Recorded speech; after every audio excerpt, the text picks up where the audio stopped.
Anime Dan Dandan episode yang ke-11-nya kini akhirnya seketika langsung dibuka dengan sebuah potongan panel cerita singkat yang sangatlah luar biasa menarik.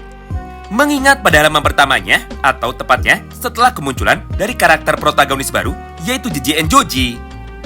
Maka di saat yang bersamaan itulah, Momo pun langsung bertanya kepada Seiko tentang apa alasan dari dirinya sekarang justru malah mau menerima Jiji untuk bisa tinggal bersama dengan mereka tepat di dalam rumah Seiko. Mendengar pertanyaan itu dari Momo, Seiko pun sekarang langsung menjelaskan bahwa alasannya adalah sebagai berikut. Yaitu, orang tua dari Jiji sekarang sedang dirawat di dalam rumah sakit. Jadi, untuk sementara, kedua orang tua dari Jiji kini langsung meminta tolong kepada Seiko untuk dapat menjaga Jiji ketika mereka berdua saat ini sedang dirawat. Tidak hanya sampai di situ, karena di saat yang bersamaan tersebut, Jiji pun kembali menambahkan di mana menurut Jiji, beginilah cerita lengkap kenapa dia memutuskan untuk bisa pindah sementara. Intinya, terdapat banyak sekali kejadian aneh yang sama sekali tidak bisa diterima oleh akal sehat tepat di dalam rumah dari Jiji. Contohnya, bentuk dari benda-benda yang ada di dalam rumah kadang-kadang bisa berubah menjadi bentuk benda yang lain. Sehingga, Jiji pun jadi merasa ada yang aneh terhadap rumah yang sekarang sedang dia tempati. Pada awalnya, Jiji pun sudah sempat memberitahu kejanggalan itu menuju kepada orang tuanya. Tapi menurut mereka, Jiji sekarang hanya sedang berimajinasi, serta mereka pun sama sekali tidak percaya kepada Jiji. Hingga pada suatu hari, atau tepatnya ketika Jiji sedang sendirian di dalam rumahnya, maka tanpa disengaja, Jiji pun tiba-tiba saja bisa melihat sebuah penampakan dengan bentuk seperti ini yang muncul berkali-kali tepat di depan matanya. Dengan sebuah tujuan untuk dapat mengajak Jiji bermain, sekaligus untuk dapat menteror semua orang yang datang menuju ke dalam rumah dari Jiji. Nah, mulai dari kemunculan pada hari itulah, orang tua dari Jiji akhirnya langsung memutuskan untuk dapat memanggil para dukun yang kuat. Tapi, sayangnya tidak ada satupun dukun yang mampu mengalahkan dan juga mengusir yokai Evil Eye tepat dari dalam rumah mereka. Bahkan semenjak hari itu, orang tua dari Jiji tiba-tiba saja langsung menjadi sakit-sakitan. Serta pada akhirnya, mereka pun kini seketika langsung menjadi dirawat karena mengalami penyakit yang sangat aneh. Sementara itu, nasib yang jauh lebih tragis ternyata terjadi juga menuju kepada para dukun yang sempat mencoba untuk dapat mengusir yokai Evil Eye. Di mana di dalam praktiknya, 3 dari total 5 orang dukun akhirnya memutuskan untuk melakukan bunuh diri. Mengingat mereka sudah tidak kuat untuk dapat bertarung melawan yokai Evil Eye. Nah, semua hal itulah yang menjadikan alasan kenapa Jiji sekarang datang menuju ke dalam rumah dari Seiko. Karena menurut Jiji, tidak ada satupun dukun lagi yang sekarang mampu membantunya selain nenek dari Momo. Sehingga, mau tidak mau, dia pun harus datang menuju ke dalam rumah Momo supaya dirinya bisa menceritakan tentang semua kejadian ini menuju kepada mereka. Mendengar cerita dari Jiji barusan, Seiko yang kebetulan sedang bersantai, akhirnya dia pun sekarang langsung meresponnya bahwa Seiko sama sekali tidak tertarik untuk bisa membantu Jiji. Tapi sebagai gantinya, Seiko pun langsung memberikan tugas ini kepada Momo dan juga kepada teman-temannya yang lain. Yaitu, mereka harus bisa membantu Jiji untuk dapat mengalahkan yokai Evil Eye. Dan juga untuk dapat mengalahkan rumah terkutuk yang sekarang menjadi tempat tinggal dari Jiji. Nah, singkat cerita, setelah 1 hari berlalu dan juga setelah mereka sekarang sudah masuk ke sekolah lagi, maka di saat yang bersamaan ini, Jiji pun langsung memperkenalkan dirinya itu menuju kepada teman-teman sekelasnya. Mengingat dia adalah murid baru yang datang dari sekolah lain menuju kepada sekolah dari Okarun. Karena kedua orang tua dari Jiji sekarang sedang dirawat di dalam rumah sakit. Dan juga Jiji pun sekarang dititipkan tepat menuju ke dalam rumah dari Momo. Menyaksikan kedatangan dari Jiji ini, semua murid perempuan lainnya tentu saja seketika langsung menjadi sangat tertarik. Mengingat menurut mereka, Jiji adalah orang yang sangat keren dan juga dia adalah murid yang paling tampan di sekolah. Namun sepertinya respon yang sangatlah jauh berbeda sekarang justru malah dapat kita lihat tepat dari sudut pandang Momo dan juga kedua orang teman-temannya yang lain. Di mana menurut mereka tingkah dari Jiji sangatlah berlebihan dan juga Jiji pun terlalu percaya kepada dirinya sendiri.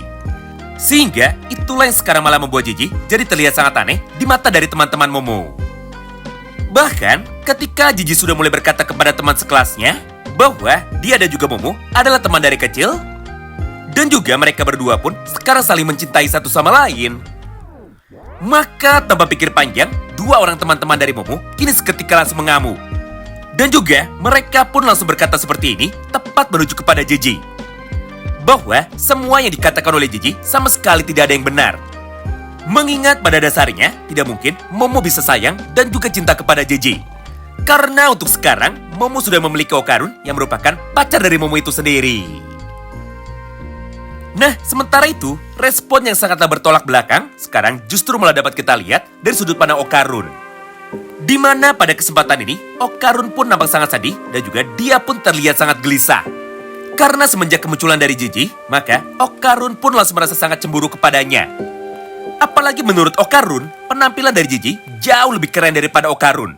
Ditambah, Gigi pun juga merupakan orang yang sangat mudah sekali berteman, tidak seperti Okarun.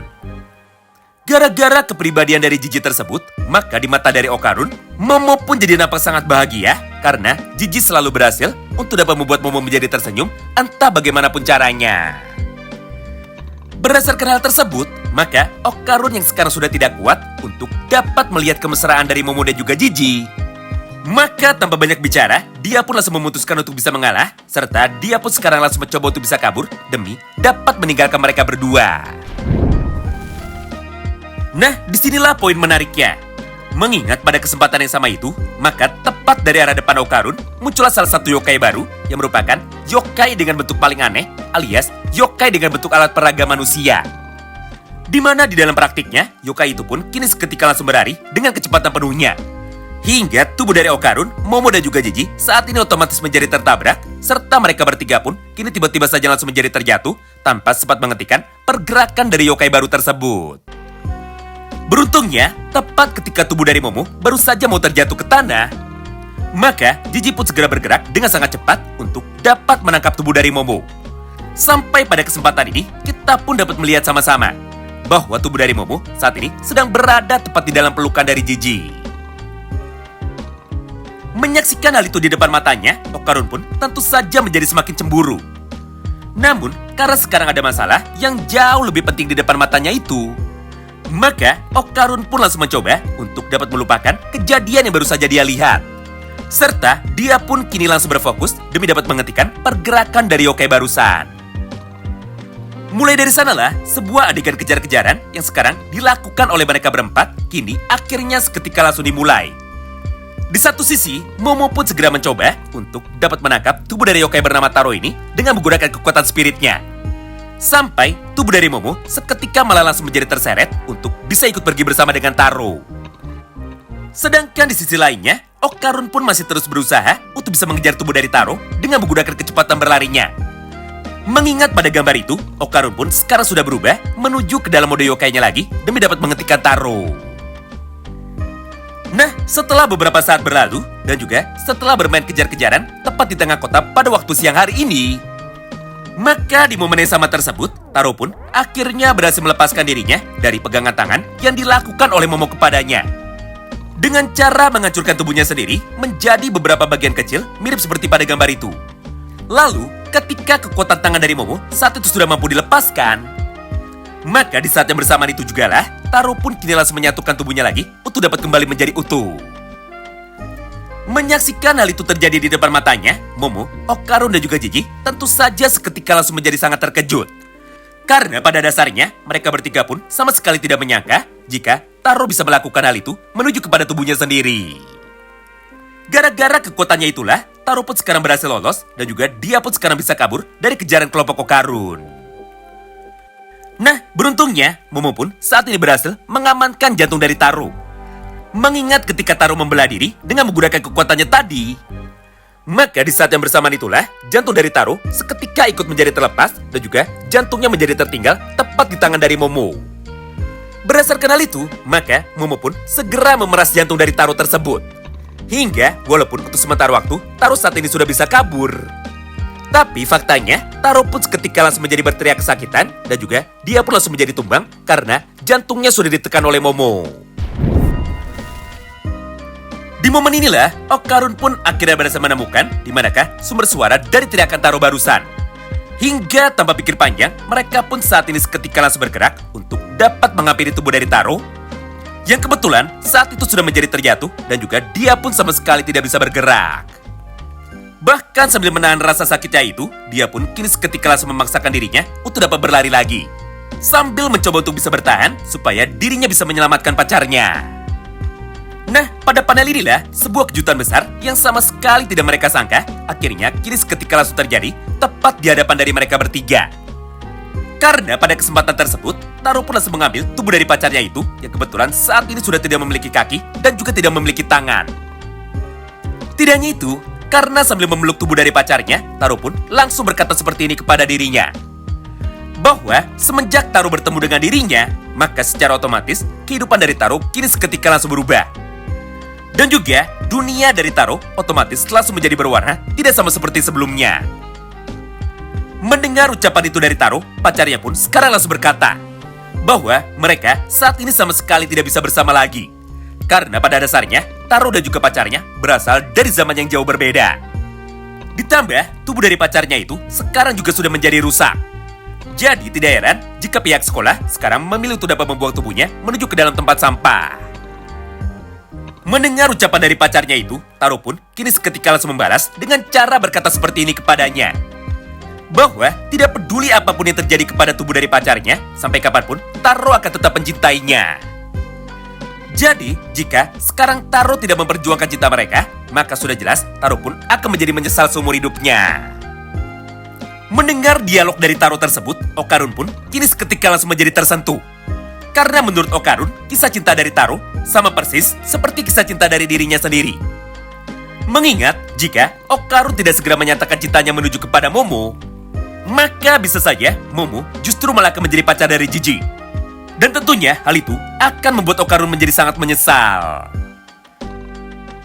Berdasarkan hal tersebutlah, maka Okarun yang sekarang sudah tersentuh hatinya, dia pun kini seketika langsung memutuskan untuk dapat menolong Taro dan juga pacarnya.